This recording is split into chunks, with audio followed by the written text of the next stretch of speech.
So now I think everybody is here, so we can start our webinar. So I say hello and welcome to everyone to our today's webinar, Master Your Project with Gantt Charts. We're excited to show you how to build dynamic project plans directly in PowerPoint using Empower without design and stress and with full control over your data. Whether you're planning a product launch, managing teams, or handling complex workflows.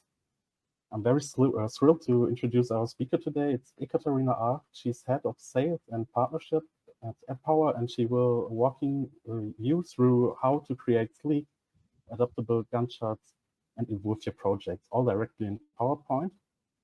And before we get started, just a quick note. At the end of the session, we will have time for your questions. So just feel free to drop your questions anytime during the presentation, either in the Q&A section or in the chat. We will collect them and go through as many as possible at the Q&A session at the end. And with that, I will hand over to Ekaterina and enjoy the session. Great. Thank you so much for the introduction. I'm very excited about the questions that will come up during the session, and just let's dive straight into it. So before we go into the specifics of Gantt charts that are available in Empower software, let's maybe take a look at a general use case. Why do we actually need plans and project plans? So personally, I'm a big fan of plans. I think you're always better off if you have one. Here we have a possibility to get quick insights into the project and make sure that we have an overview basically at a first glance. So that's very important, especially if the things are getting more complex where multiple teams are involved.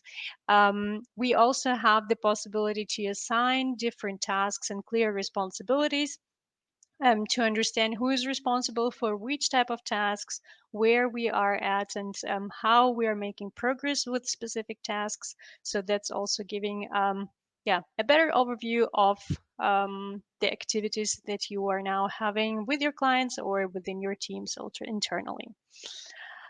Also, it gives you possibility to have a dynamic customization for better project coordination, because let's face it, we all know that the plans are good, but sometimes they're also changing due to different internal and external factors, basically. And we also need to be able to adapt in our actions during the plan, and also make sure that we have a nice overview as well. So I would like to show you today how Empower can help you with building project plans, and specifically Gantt charts. For those who maybe don't know all the feature scope of Empower, this feature is specifically available in our solution Empower Chart Creation. So those of you who are maybe working with PowerPoint may have this feature already. If not, reach out to our customer success management to make sure that you have it available as well. So I will jump into the practical part of our today's webinar, and we will really create step-by-step a Gantt chart. To find the functionality of a Gantt chart, you have basically two ways.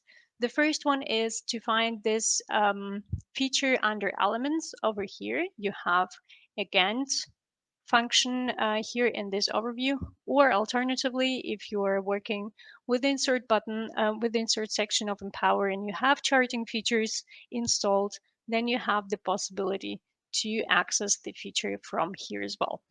Once you click on a Gantt chart, you will have a possibility basically to have a very easy way to grab the area that you need.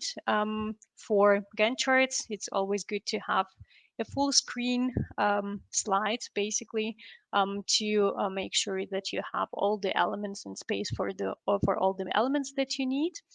And once you are done with the area, you see that we have a little pop-up window where you can set up a lot of different parameters for your Gantt charts right away. So here, the first step will be to identify the length of the project, where we're starting and where do we finish. So if we're starting today, and maybe the project is running until the end of August. That would be the area that I would like to pick for my project, then I'm good to go. Alternatively, if I have very specific start and end dates, then I also could basically change it over here, especially if we're talking about projects which last longer. Maybe you need a date, an end date in 2026, then you can also very easily adjust it over here. Here on the right hand side, we have also the regional and date settings available. So here we have different languages available for the Gantt charts, especially for correct to display correctly the month in a specific language, and also it has impact on the data format that we on the date format that we have in the Gantt chart later on. I will just pick the English version of it, and you see that, for example, we have here the slash between the month, for example, and the the date over here. So we could also pick different versions of it. So there could be a shorter version with a year, for example, integrated, or a longer version like this. So here we have a couple of options to choose from. Then we also can decide on the header settings. The header settings are usually proposed by the software automatically based on the data range that you have, but you can always choose a different one. So if I would like to toggle this off, then I could also say I would like to have a quarter in addition to my project plan for this one. That's probably for this length of the project, that's probably not that relevant, but so that you know that it's possible as well. In terms of design of the header, you also have here a couple of options. We do integrate your color palette into the Gantt chart, or it's automatically picking the colors from your master template you're working with at the moment. And here I have a possibility to pick a different color. So those are the colors that are in my master template right now. And I could also decide to have maybe a bit more intense blue over here as a full color. And also I could decide, depending on the length of my project, maybe it's also good to have a month labels only in the first letters or only the short name, for example, for the month. So here you have really a couple of options to set it as you prefer, and we will go here with an automatic option. It's enough space for the software to show December, for example, in full length. Here we also have the possibility to have a default header font size. So that's something that can be very easily done here if you would like to have it smaller or bigger.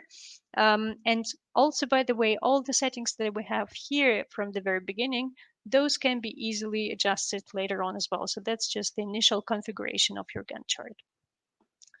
We do have here the possibility of having different numbers of phases and rows.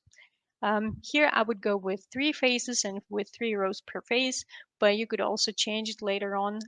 That's not a problem at all.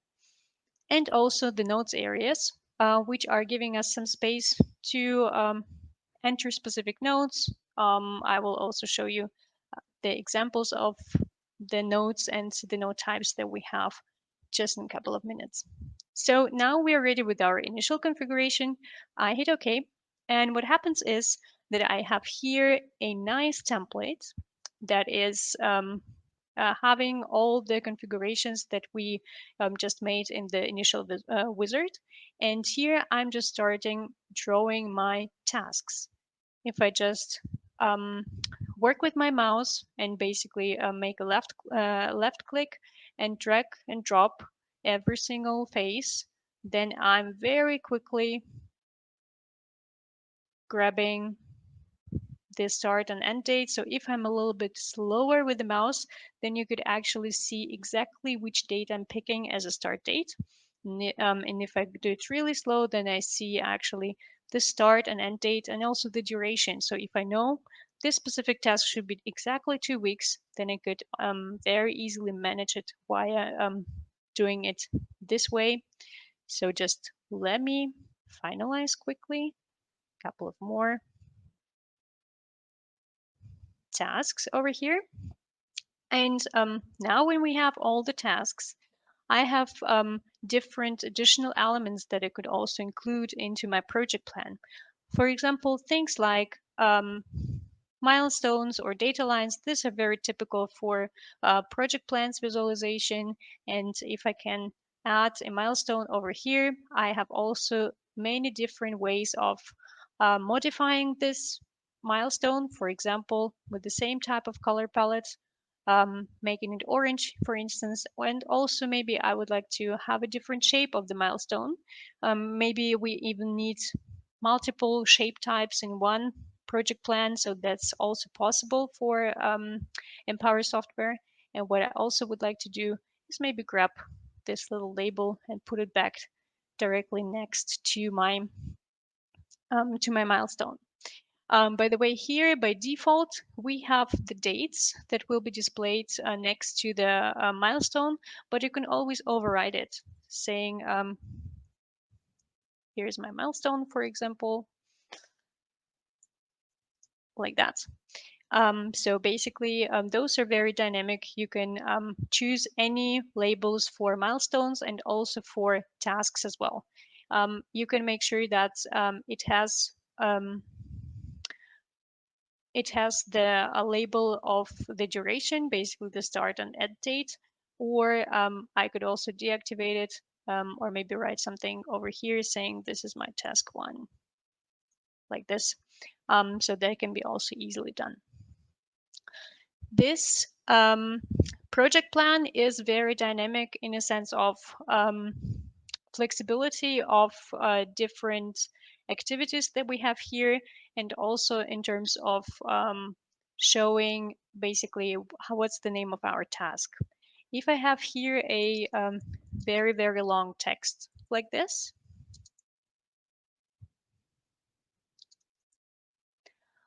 then Empower will automatically adjust the range and basically the text area in my Gantt chart directly to the length of the text. But I can also manually control it if I feel like that I need more space for the project plan itself, or maybe more space from the text.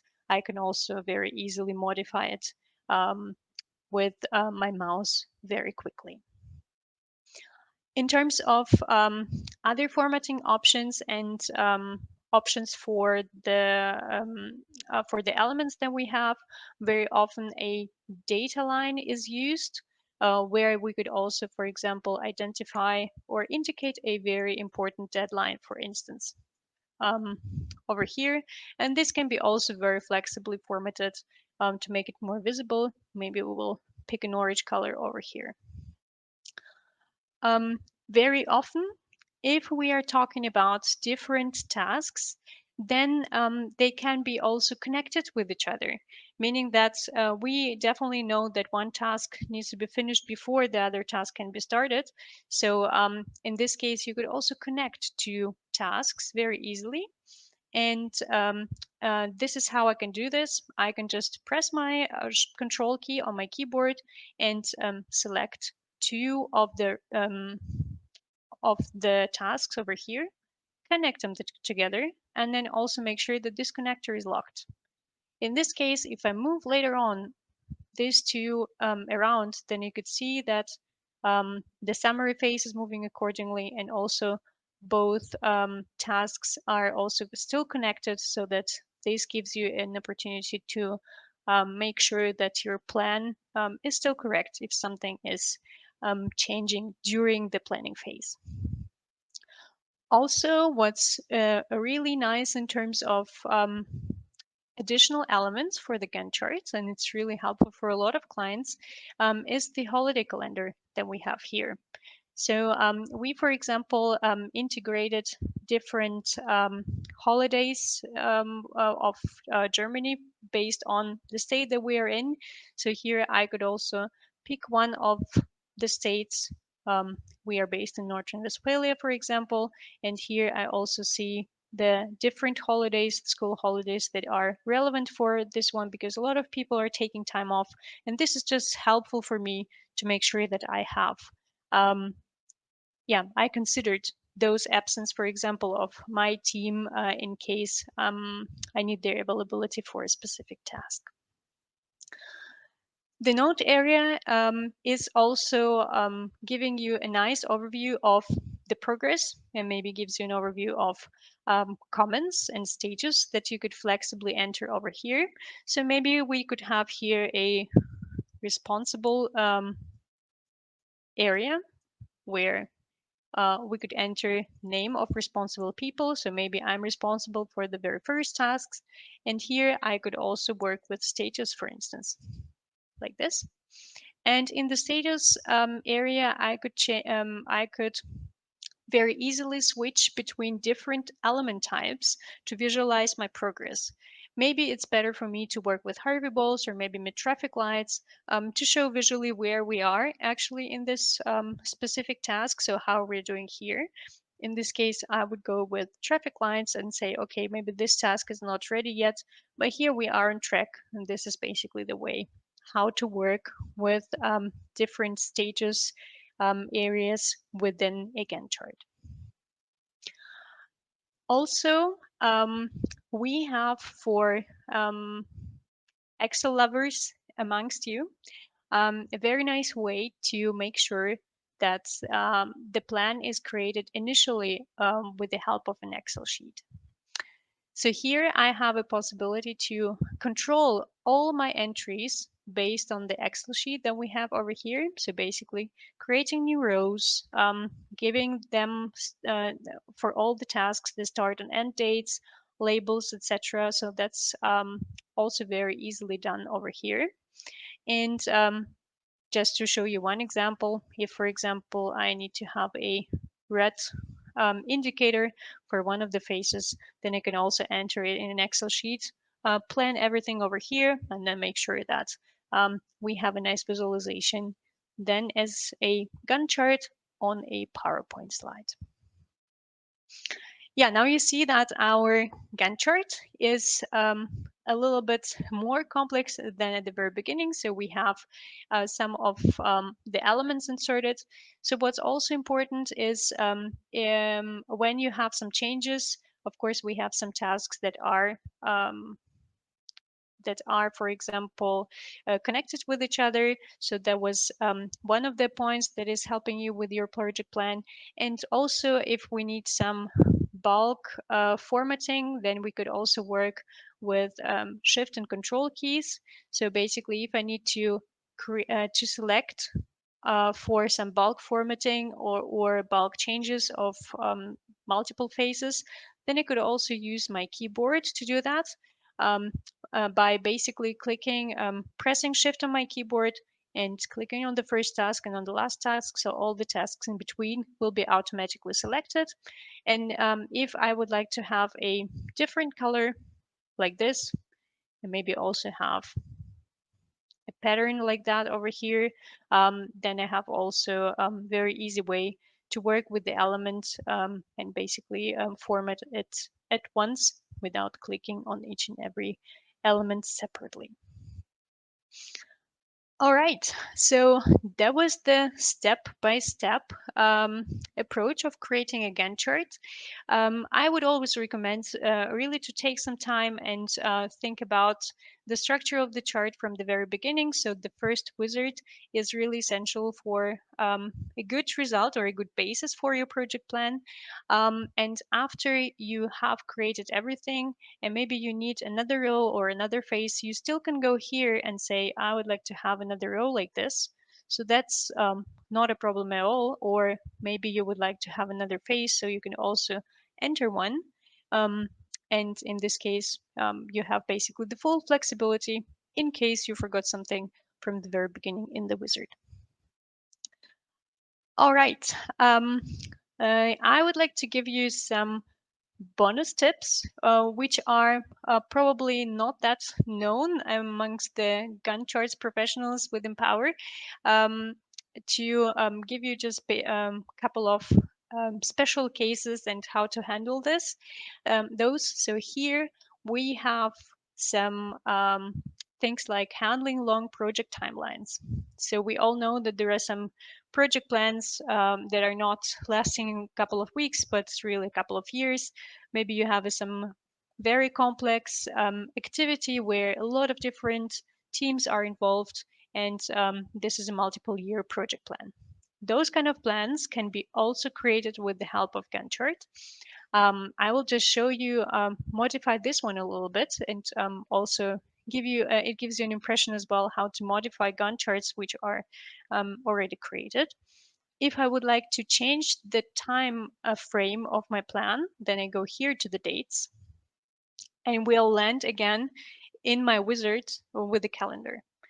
The easiest way, if you have a multiple year plan, is basically to have here a change of the date, so it's easier here than through the calendar. So you have, for example, May 2028 as an end date. And what happens here is you see this little notification, the red one, saying that you don't have enough space inside the gun to display its header. So it wouldn't allow you to hit OK and to create actually the the project that you would like to display within Power. So here's a trick. You just need to make sure that you check different header settings over here. If we have a multiple year plan, then probably we're not very interested in that level of detail as weeks. Here we would rather go with years and quarters and just deactivate the weeks and month. And here you see that if you do this specific header settings, then it will allow me to confirm my selection, and I can create a Gantt chart for my 3 years time period like this. So now you see we have more time in our timeline, and of course all of the tasks that were basically designed to be in Q2 2025 are now displayed way smaller than before. So it's adjusting it automatically. But I can still work with all other elements and basically create even more different tasks and elements to do the plan accordingly. Another one, which is also a bonus tip basically, is that you have the possibility to integrate your own calendar. We just checked the holidays, the school holidays in Germany, they are integrated by default. But if, for example, you have international teams who are having their own national religious holidays that we need to take into account because maybe the whole team is not available, and this is something that is probably not relevant for really every person in your organization. And you could make sure that those holidays are also available specifically for you. How to do that? You could easily integrate them themselves. First, we go into the markers menu and go to the holidays like this. And here, basically, under added button, we will get this little window which has different countries that are listed over here. You could also have a different country with its holidays. I will, for example, create maybe a US calendar like this. Then we go in the back to the tree and select the US folder and create a new calendar. Let's call it US holidays like this. And we can also click on this US holidays folder and create a new entry. So this is basically where you could exactly type in what kind of holiday you would like to integrate. Let's imagine today is a holiday in the US. Then I could select the today's date, hit save, and it's directly integrated over here. If we're talking about multiple days straight, something like Christmas holidays, then we could also prolong this period where I would say that from the 24th to the 27th, we have holidays like that. Then we have also this possibility here. So, and now these holidays are available as well here in the overview. and I could go back to the US holidays, my holiday, I would like to have it in the chart. And it's now very, very small actually, but you understand the idea. Maybe I could go back very easily into 2025 again, hit OK. And this is my holiday that we just created together and incorporated into the software. So that's very easily done. Takes maybe a bit of time if you have multiple holidays to create, but please be aware that these holidays are only available for you, for your specific installation of Empower, not for everybody else within the organization, but it's still a nice way to get some more insights into the planning calendar to be able to plan also better your projects. Also, the challenge can be sometimes in the long project plans is actually to present those to the audience. Imagine if you have 3-year plan, there are multiple phases, there are many, many people involved, and probably more than 20 milestones that you have during your project. And in this case, maybe you would like to concentrate during the presentation on a very specific area of your project plan. In this case, you could use this possibility to collapse different phases, which is very handy for the presentations. For example, if we're talking today only about the onboarding topics, I can just very easily hide the implementation area. It will show a summary still and tell me that there is this phase in the project plan, but we don't need to talk about it in details, for example, in this specific meeting we're having right now. And the data is not gone, so I can anytime take it back and have more details and have a better overview over the whole project. And if next time we're not talking about onboarding anymore, but more about the implementation, I could also collapse the very first phase as well. Yeah, so these were the tips that I wanted to give you for the creation of Gantt charts. And that will be all from my side for today in terms of inputs. And I'm very happy to answer your questions if you have any. So this is my turn to get back. Thank you, Ekaterina, for your insightful presentation. Now let's take some time for your questions. I've collected a few questions throughout the session, so let's go with them now. Ekaterina will be happy to answer them. And the first question is, will we get a link to this video? Yes, you will. So after the session is over, you will receive, I'm not sure if it's today or tomorrow, but you will definitely receive the recording and can share it and watch it later on. All right.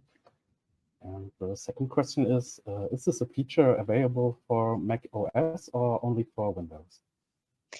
This feature is available only for Windows, not for Mac yet. So there is a plan for the development to make it available as well, but not for now. All right. And the next question is, I often struggle with shifting deadlines in my projects. How flexible is the Gantt chart when it comes to updating changes without having to start from scratch each time? Yeah, so as we have seen today, so you can very flexibly adjust different tasks. You can move them around, you can adjust the deadlines and also the time frames for the Gantt chart, so it will all adapt automatically for you. This is basically a very flexible way to handle the changes that will come into your way. All right. Yeah, that's all questions I've got here. So if there are any other questions, you can type it into the chat. But I guess there are not any questions anymore. So I would say thank you, Ekaterina, for this session right now. And yeah, I guess we're ending right now. So yeah, that's Great. it. Thank you everyone for joining and have a great day. Bye-bye. Bye.